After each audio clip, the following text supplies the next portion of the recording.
아내들아 남편에게 복종하라. 이는 주 안에서 마땅하니라. 남편들아 아내를 사랑하며 괴롭게 하지 말라. 자녀들아 모든 일에 부모에게 순종하라. 이는 주 안에서 기쁘게 하는 것이니라.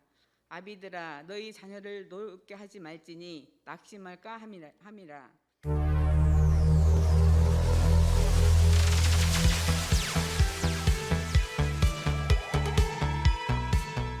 특별히 오늘은 야곱의 가정과 그 가정을 살펴보면서 우리들의 가정에다 대입을 시켜보고 거기서 교훈을 찾고 이렇게 만들어 보려고 해요. 제목을 따라하겠습니다. 다시 하나님의 가정으로. 다시 하나님의 가정으로. 야곱을 생각하면 정말 파란만장한 인생을 살았던 사람입니다. 문자 그대로입니다. 창세기 25장에 처음 이제 야곱이 등장을 해가지고 그 이후에 지금 49장까지 등장을 하는데, 어렸을 때부터 이 사람은 굉장한 경쟁심과 이기심과 집념을 가지고 살았어요. 그래서 자기 형으로부터 장자권을 빼앗아 아버지를 속여가지고 대신 이 장자권의 복을 받고, 그리고 형의 미움을 받아가지고 잘못하면 죽게 생겼으니까 결국 외삼촌 집으로 도망해서 도피자로 살게 되는 세월이 무려 20년입니다. 그런데 이 외숙집으로 도망가가지고 사는 20년의 도피 생활에서도 자기의 본성을 못 숨겨요. 그래서 거기서도 또 외삼촌 외숙의 것을 자기 것으로 만들죠. 딸 둘을 아내로 삼고, 물론 여기는 여러 가지 우여곡절이 있었지만, 그리고 또 그 딸들의 하인들 2명을 또 첩으로 삼고 해서 4명의 마누라를 두게 되고, 그리고 이제 거기서 아이를 낳아가지고 대가족이 되었습니다. 그리고 외숙의 그 가축들을 맡아서 기르면서 머리를 써요. 법적으로 딱 꼬집어서 유죄 판결 받을 만한 내용은 아니지만 하여간 머리를 써가지고 외삼촌의 가축들을 태어나는 이상한 방법을 이렇게 해가지고 자기 것이 많이 생기게 하는 거죠. 이렇게 해서 외숙집에서 20년을 사는데, 외숙의 아들들이 가만히 보니까 야곱 이놈이 자기 아버지 것을 머리를 써가지고 막 이렇게 짐승만 남은 자기 것이 되게 만들고 막 이래 하니까, 그래서 저놈의 새끼 어떻게 좀 손 좀 보자 이렇게 멍거리고 있어요. 그러니까 해코지를 안 당하려고 더 이상 오래 살 수가 없어요, 외숙집에서도. 그래서 결국은 이제 그동안 이루었던 가족들을, 대가족이죠, 데리고 짐승 끌고 그리고 이제 고향으로 가는 거예요. 그런데 고향 가까이 와서 소식을 들어보니까 자기 형 에서가 세상에 400명의 사병을, 군대를 이끌고 온다고 하지 않습니까? 그러니까 자기 형의 지금 미움이, 그 노가 아직 안 풀렸다는 얘기잖아요. 그 이걸 도대체 어떻게 해야 되냐? 그래서 그가 낮에 야복강이라는 강 건너, 이제 내일이면 형을 만나야 돼요. 그래서 먼저 다 건너 보내고 자기만 강을 안 건너고 강 이쪽에서 있는 거예요. 그날 저녁이 됐는데 여러분 같으면 그날 잠이 오겠어요? 야곱도 잠이 안 옵니다. 그 뒤척뒤척 하고 있는데 하늘을 보니까 세상에 땅에서 하늘까지 사다리가 딱 연결이 되어 있는데, 거기서 천사들이 올라가기도 하고 내려가기도 하고 오르락내리락 하고 있는 게 보이는 거예요. 근데 하나님께서 그에게 일러주시는 거예요. 내가 너를 지켜주겠다. 내가 너를 고향으로 무사히 돌아올 수 있게 해주겠다. 그러니까 여러분, 이런 지금 상황이 생각해 보면 모두가 다 기가 막힌 상황이지 않습니까? 그래서 결국은 이제 이 야곱이 거기서 이제 그 하나님께 기도를 하게 되죠. 이제 이런 일련의 과정을 쭉 지금 겪어오는 것입니다. 근데 어쨌든 그날 저녁에 자기만 남아가지고 기도를 하다가 결국 하나님께서 야곱의 이름을 바꿔주셔요. 생명을 걸고 기도합니다. 여러분에게 묻고 싶어요. 여러분은 진짜 정말로 생명 걸고 기도한 적이 일생에 한 번이라도 있습니까? 야곱은 이때 그 뒤로는 모르지만 하여튼 생명을 건 기도를 그날 날새기로 하게 됐는데 끝없이 물고 늘어지니까 하나님께서 이렇게 대답하셨어요. 너의 이름을 이스라엘로 바꾸자. 이스라엘이란 말은 이제 풀어서 설명하면 이런 뜻이에요. 하나님과 한번 맞짱을 떠보았지만 살아남고 이긴 사람. 직역을 하면 이런 뜻입니다. 하나님과 겨루어 이긴 사람. 사실 말이 안 되는 얘기잖아요. 어떻게 하나님과 싸워서 이긴 사람이 누가 있겠어요? 그러니까 우리가 어린 애기들하고 막 장난치고 씨름할 때 딱 일부러 넘어져 주면서 막 계속 달려들면 넘어져 주면서 아빠가 졌네, 네가 이겼다 그렇게 하잖아요. 그런 식으로 하나님께서 이제 네가 이겼다 이렇게 해주신 것이죠. 그리고 네 이름 바꿔라 이 말은 네가 지난 날처럼 살면 안 된다. 네 인생 바꿔야 된다.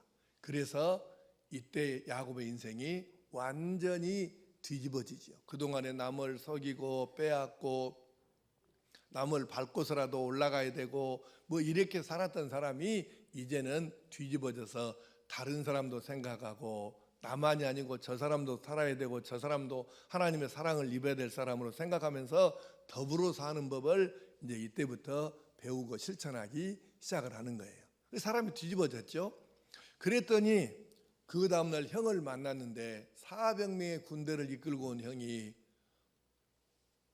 봄날 눈 녹듯이 녹아가지고 마음이 녹아가지고 두 형제가 극적으로 화해를 하는 거예요. 아주 드라마틱합니다. 그래서 이렇게 이제 한 가족으로 다시 살 수는 있게 되었는데 야곱이 마음에 부담이 있어서 같이 안 살려고 해요. 그래서 좀 떨어져 살게 되는데 그 부분을 창세기 33장 16절 이하에는 이렇게 말합니다. 그날로 에서는 길을 떠나 세일로 돌아갔고 야곱은 숫곳으로 갔다. 그리고 이제 18절에 보면 야곱이 밧다나름을 떠나 가나안 땅의 세겜성에 무사히 이르러서 그 성 앞에다가 장막을 쳤다. 그리고 거기 살기 시작했다는 얘기예요. 그런데 이때에 야곱은 아들 11명과 딸 1명 총 12명의 자녀들이 있고 4명의 부인이 있는데 아직 막내 아들 베냐민이 태어나기 전이에요. 그러니까 총 어쨌든 12명의 아이들을 데리고 있는데 부러울 것이 없잖아요. 재산 많겠다, 가족 많겠다, 주변에 어떤 가족이나 가문하고 겨뤄도 뭐 꿀릴 게 없는 거예요. 그러니까 야곱의 가족들은 그 세겜에 머무르면서 큰 소리 뻥뻥 치면서 자기 것을 누리고 호사를 누리고 그렇게 하면서 살았죠. 그러니까 속도 모르고 다른 사람들은 야곱의 가족의 이런 겉모습을 보면서 와, 우리도 야곱처럼 됐으면 좋겠다 이런 생각들을 하며 살았죠. 그러니까 야곱의 가족들은 그것이 정말 좋은 것인 줄 알고 그렇게 살았는데 문제는 그렇게 하면서 이방과 교류하다가 우상도 가정에 들어오게 되었고 그 집안에는 하나님이 아니라 돈이 제일이 되었고 신앙은 하나님을 섬기는 것은 형식 껍데기만 남아있고 하나님과 가슴 뜨거운 만남은 도무지 있지를 않았습니다. 그렇게 살던 중에 이 집안에 대형 사고가 터진 거예요. 그 대형 사고의 내용이 뭘까요? 창세기 34장 전체에 걸쳐서 이 이야기가 기록이 되어 있는데 야곱에게는 딸이 하나밖에 없어요. 디나라고는 딸이 있는데 이 디나가 밖에 외출을 나갔는데 평소에 이 딸을 눈여겨받은 사람이 하나 있었어요. 그게 세겜성의 성주인 이 성주가 이제 디나를 눈여겨봤다가 성폭행을 한 거예요. 난리가 났죠. 그래서 그걸 가지고 근데 이 그 세겜의 성주가 내가 디나하고 결혼을 하고 싶으니까 나는 진짜 사랑한다. 그러니까 결혼을 허락해달라 이렇게 요청을 하는 거예요. 그러니까 야곱의 아들들이 막 이 분노에 치를 떨고 있는데 그렇게 제안이 들어오니까 허락을 해줘요. 실은 이 허락이 계략인 거예요. 어떻게 말했냐면 우리 집안은 할례받지 않은 집안으로는 결혼을 못한다. 네가 진심이라면 너희 성의 모든 남자들은 다 할례를 받아라. 이렇게 하니까 세상에 그쪽에서 받아들인 거예요. 그래서 할례를 받고 모든 남자들이 앓고 누워 있는데 그때에 이것을 노리고 지금 계략을 짰기 때문에 야곱의 아들들이 자기 부리는 하인들과 이 기타 사람들 데리고 가서 이제 앓고 누워 있으니까 힘을 못 쓰잖아요. 그래서 세겜성 안에 있는 남자들을 모조리 다 표현 단어가 이렇게 적절한 단어가 얼른 안 떠오르는데 하여튼 모든 남자들을 다 죽여버린 거예요. 왜냐하면 그 남자들은 앞으로 누워 있으니까 싸울 수가 없으니까 모든 남자들을 다 그냥 몰살을 시켜버린 거예요. 여러분 이 모습 속에서도 우리가 느낄 수 있는 것이 야곱의 아들들이 하는 말과 행동에서 하나도 하나님 믿는 사람다운 모습이나 이런 것을 찾아볼 수가 없는 거예요. 어디 그것이 하나님 믿는 사람의 모습인가요? 그러니까 결국은 이렇게 처음에는 자기들이 피해자였지만 이제는 세겜성 사람들 남자들을 몰살을 시켰으니까 자기들이 가해자가 됐잖아요. 그러면 그 땅에는 세겜성만 있는 것이 아니고 주변에 다 지금 마을이 있고 성이 있는데 이 성 사람들이 이 소문을 금방 듣죠. 어떻게 되겠어요? 저놈 놔뒀다는 우리까지 뭔 일 날지 모르겠다. 이러니까 힘을 모아갖고 야곱의 집안 저놈들을 몰살을 시키자. 이렇게 나와야 정상이잖아요. 이런 상황에 몰려 있게 되었어요. 자, 여러분 잘 생각해 보시길 바랍니다. 그때 야곱이 이제 코너에 몰려가지고 상황이 이렇게 되니까 이렇게 고백을 합니다. 34장 30절에 야곱이 시므온과 레위, 시므온과 레위는 누구냐면 자기 아들들이에요. 시므온과 레위에게 이르되 너희가 내게 화를 끼쳐 나로 하여금 이 땅의 주민 곧 가나안 족속과 브리스 족속에게 악취를 내게 하였도다. 나는 수가 적은즉 그들이 모여 나를 치고 나를 죽이리니 그러면 나와 내 집이 멸망하리라. 그러니까 야곱이 벌벌 떠는 거예요. 우리는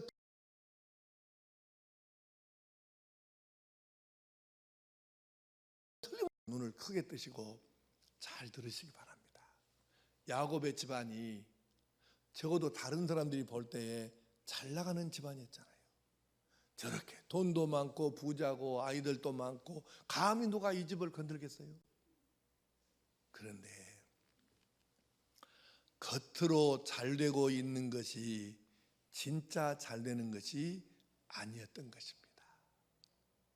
속은 골마서 언제 터질지 모르는 시한폭탄 같은 이런 상황인데 겉으로 잘 되니까 이거 진짜 잘 되는 것으로 착각하고 거기에 도취되어서 빠져 있었을 뿐인 것이죠.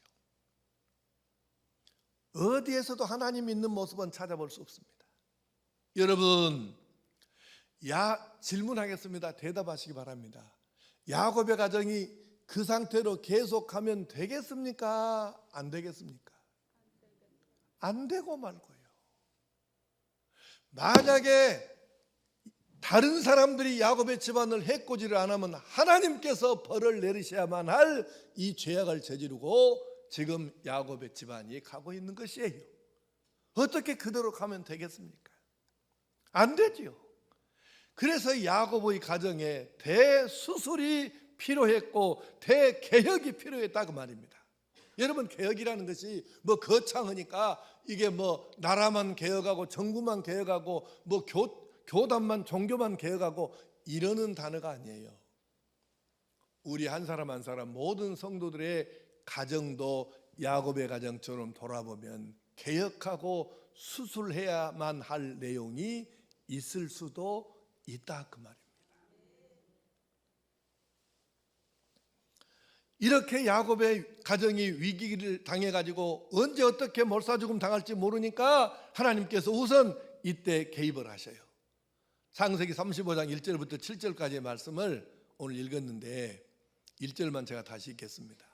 하나님이 야곱에게 이르시되 일어나 베델로 올라가서 거기 거주하며 내가 내 형 에서의 낯을 피하여 도망하던 때에 내게 나타났던 하나님께 거기서 제단을 쌓으라 하신지라. 이렇게 하나님께서 이제 참다 못 견디다 못하셔가지고 우선 급하니까 개입을 하세요. 그래서 야곱의 가정이 베델로 올라가라고부터 하시면서 여러 가지 얘기를 하십니다. 사랑하는 성도 여러분, 이 창세기 35장에 이 하나님께서 하신 말씀은 좀 내용이 길긴 한데 핵심을 정리하면 이런 뜻이에요.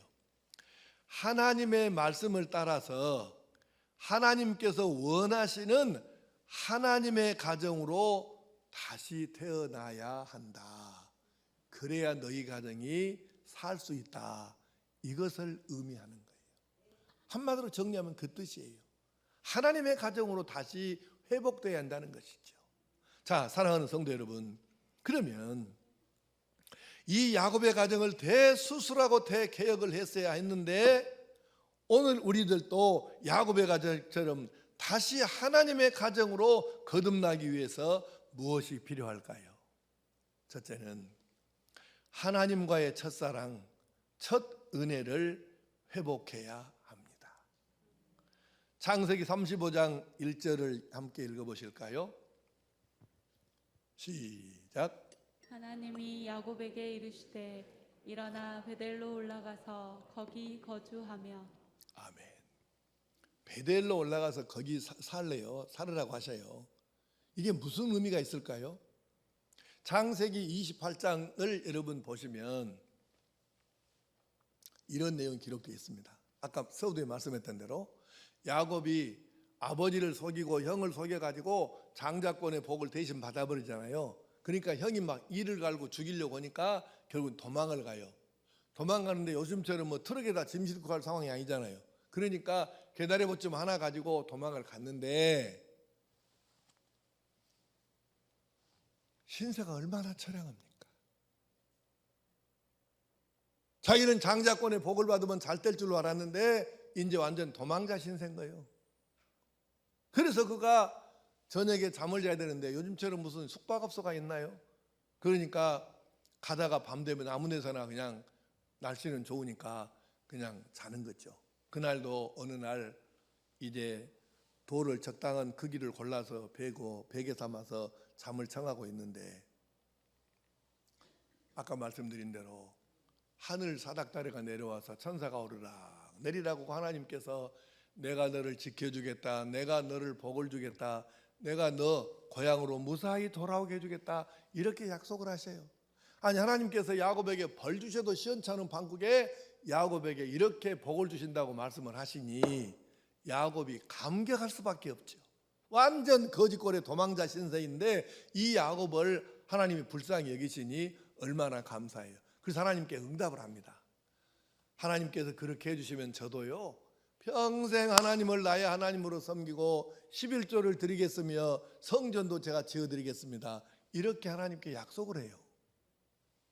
그리고 외숙집에서 20년을 사는 동안에 하나님께서는 그 약속을 지키셨어요. 부자 되게 하셨지요. 지켜주셨지요. 그리고 20년 만에 고향으로 돌아올 때 어떻게 됐어요? 가족은 대가족이 되었지요. 가축이 엄청나가지고 부자 되었죠. 그리고 고향으로 돌아오게 하셨으니까 하나님께서는 약속을 다 지키셨잖아요.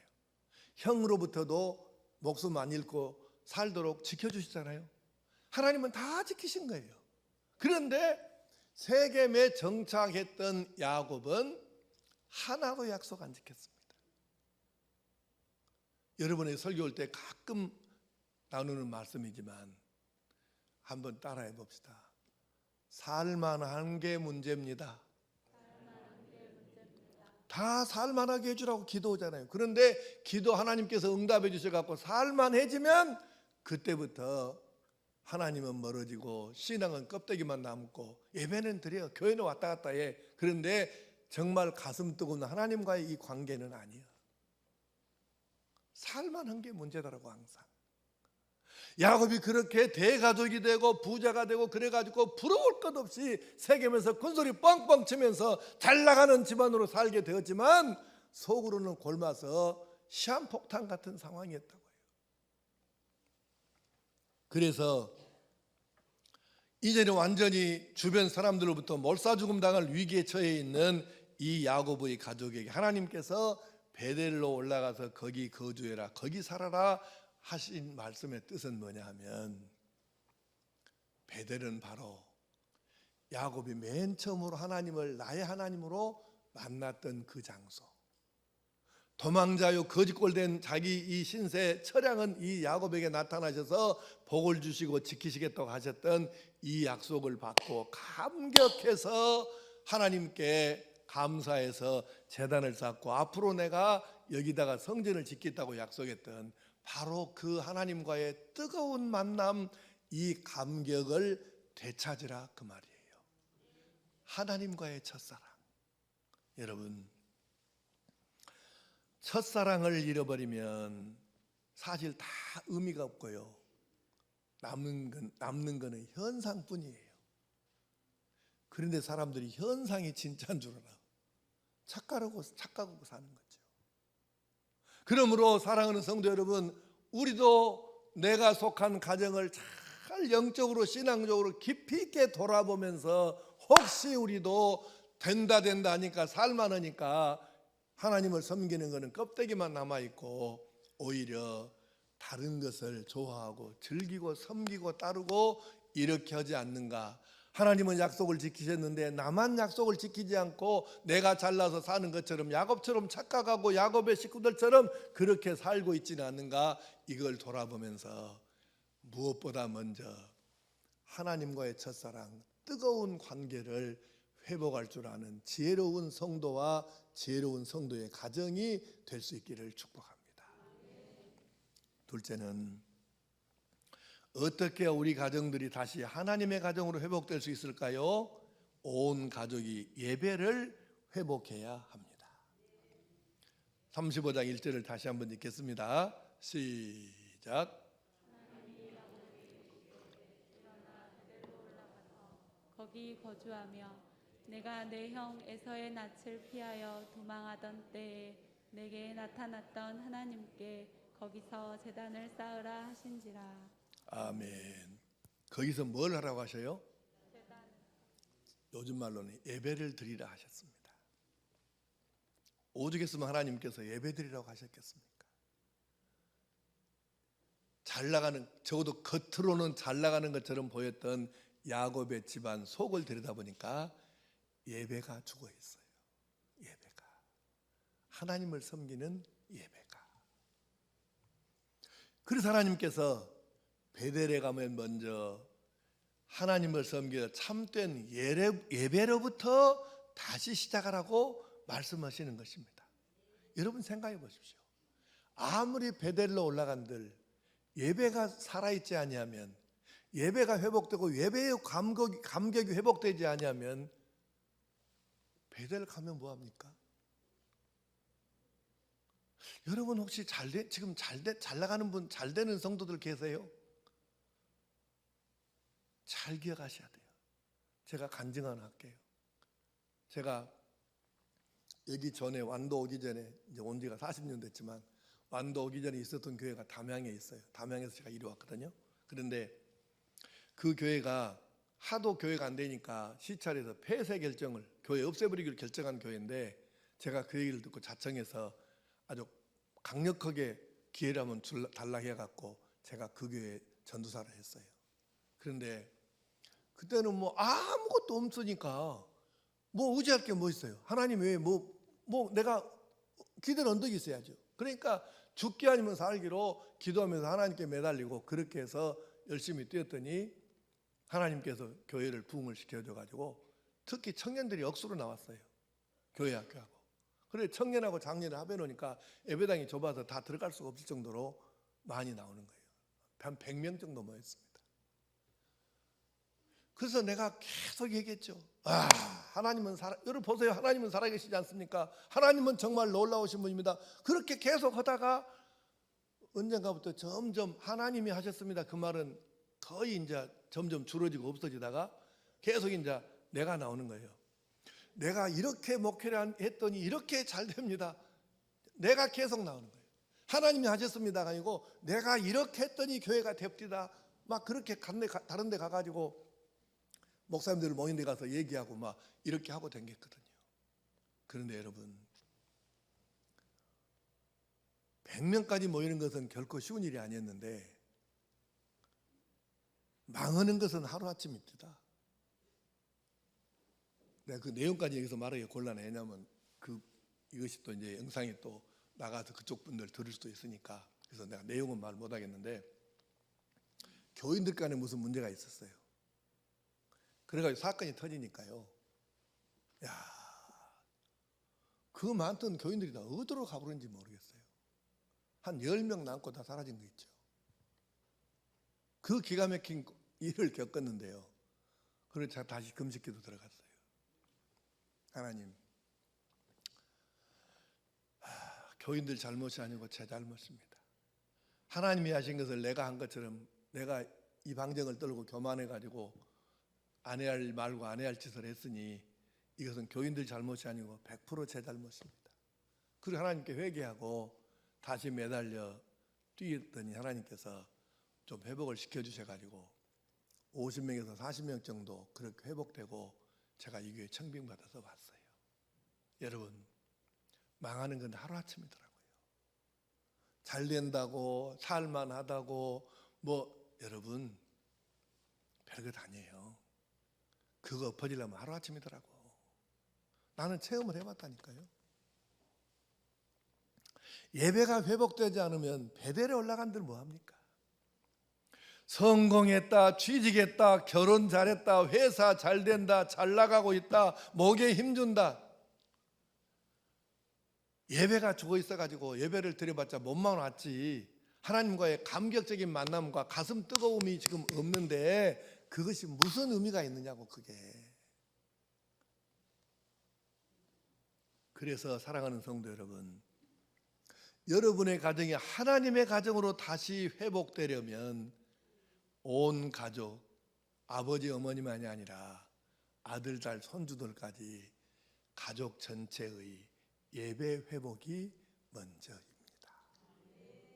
사랑하는 성도 여러분, 예배를 생명처럼 여기고 여러분의 아들, 딸, 손주들 대대로 밑으로 내려가기까지 야곱처럼 나중에 후회하지 않으려면 예배를 회복시켜서 하나님 앞에 참된 예배자로 서시기를 축복합니다.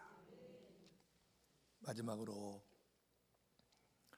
우리 가정들이 하나님의 가정으로 회복되기 위해서는 하나님 중심으로 삶을 바꾸어 가야 합니다. 창세기 35장 2절과 4절 말씀을 다시 읽겠습니다. 내용을 파악하면서 읽읍시다. 시작. 야곱이 이에 자기 집안 사람과 자기와 함께한 모든 자에게 이르되 너희 중에 있는 이방 신상들을 버리고 자신을 정결하게 하고 너희들의 의복을 바꾸어 입으라. 그들이 자기 손에 있는 모든 이방 신상들과 자기 귀에 있는 귀고리들을 야곱에게 주는지라. 야곱이 그것들을 세겜 근처 상수리 나무 아래에 묻고. 아멘. 이 집안이, 야곱의 집안이 하나님의 은혜 아니면 어떻게 여기까지 왔겠어요? 그런데 그 하나님을 버리고 우상이 집에 들어와 있다. 이게 웬 말입니까?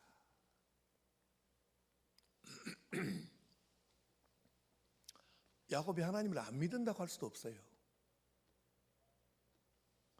그런데 잘 믿는다고 할 수도 없잖아요. 우상이 집구석에 들어와 갖고 있는데 어떻게 그 집안을 예수 믿는 집안이라고 하겠어요? 요즘 말로 바꿔 말하면 교회는 나가고 예배는 드리는데 또 근다고 또 안 믿는다고 하기도 하고 그것도 좀 그렇잖아요.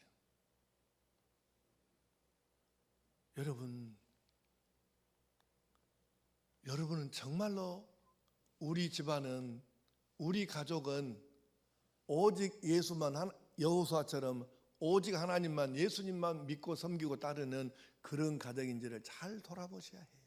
세상에 야곱의 집안에 우상이 들어와 있었다니까요.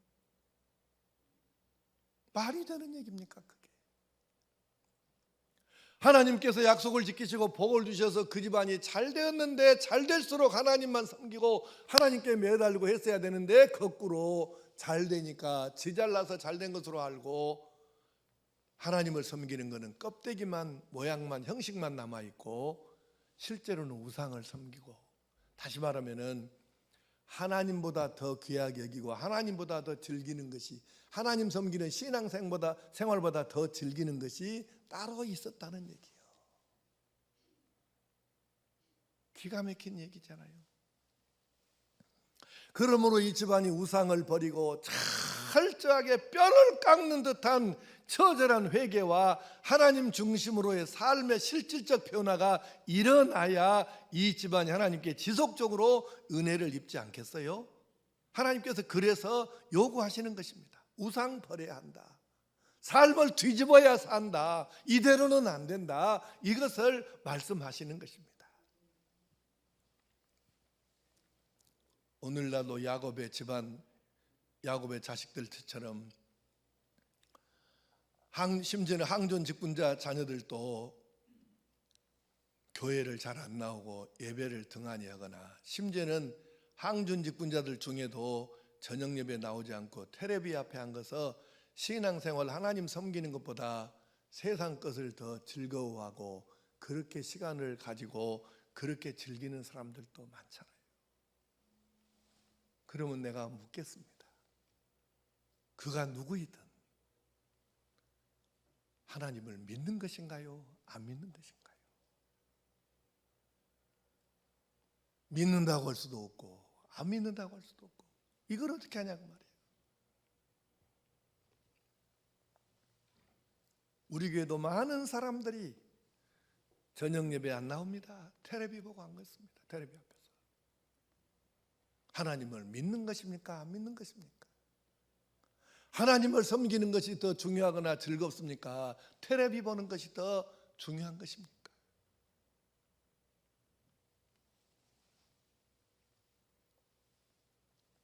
하나님은 결코 만홀히 여김을, 다시 말해 하나님을 우습게 여기는 이 꼴은 하나님이 안 보시려고 하시는 분이세요. 하나님을 만홀히 여기면 안 됩니다. 그러므로 사랑하는 성도 여러분, 야곱의 집안에 우상이 들어오고 하나님보다 더 즐기는 것이 있은 것이, 이것이 문제였기 때문에 하나님 중심으로 삶을 뒤집어 갈아엎어야 되는 것과 같이, 폼만 잡는 것 말고 사람들에게 하는 것 말고 하나님께서 인정하실 수 있는 회개와 하나님 중심의 삶을 회복시킬 수 있기를 축복합니다. 이것 말고 무엇이 우리에게 더 필요하겠습니까? 이렇게 할 때에, 이렇게 하나님과의 뜨거운 사랑을 회복하고 예배를 회복하고 하나님 중심으로 삶을 바꾸어 갈 때 하나님은 즉시로 개입하셔요. 어떻게 개입하시느냐? 35장 57절, 자 올려주세요. 시작. 돌들로 크게 두려워하게 하셨으므로 야곱의 아들들을 추격하는 자가 없었더라. 아멘.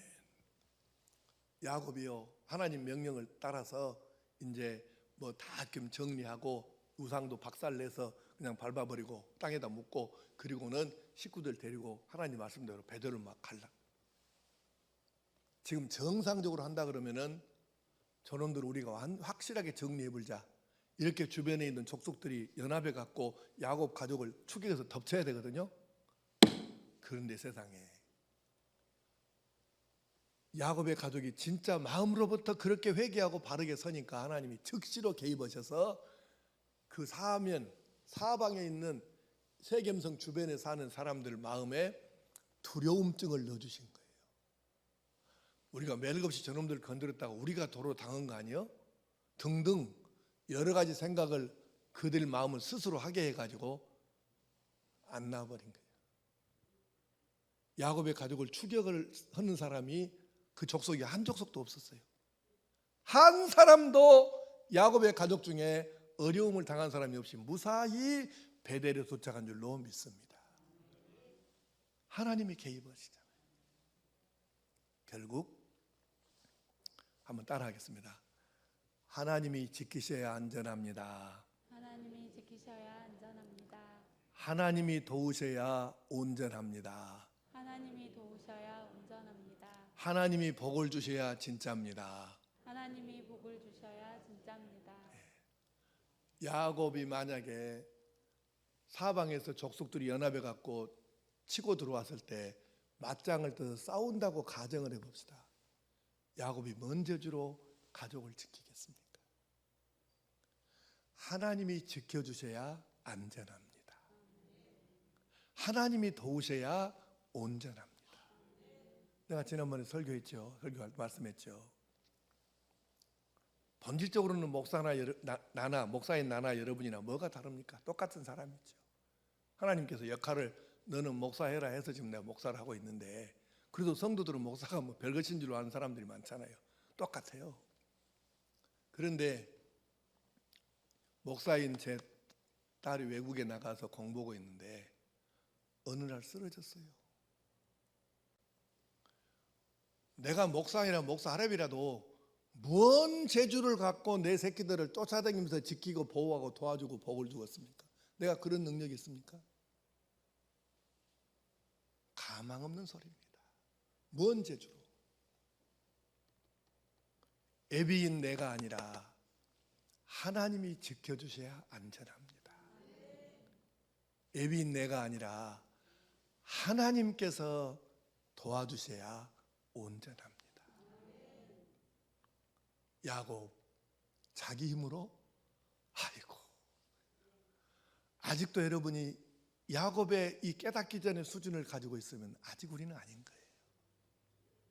빨리 깨달아서 하나님 앞에 항복하고 하나님 앞에 진실된 모습으로 첫사랑을 회복하고 예배를 회복하고 회개하여 하나님 중심으로 돌아서면 하나님이 즉시로 우리 가정에도 개입하시고 은혜를 입히실 줄로 믿습니다. 이제 오늘 말씀을 마칩니다. 5월 가정의 달 4번 설교하였습니다. 다시 한번 오늘 우리 가정들의 모습들을 영적으로, 세상적으로가 아니라 영적으로, 신앙적으로 점검하고 돌아보면서 나도 모르게 혹시 야곱의 집안처럼 하나님 싫으신 것이 들어오진 않았는가? 하나님께 형식 껍데기만 남지 진짜 알맹이는 빼놓고 내가 살지는 않았는가? 나는 정말 하나님 섬기는 것 말고 다른 세상 것을 즐기고 살지 않았는가?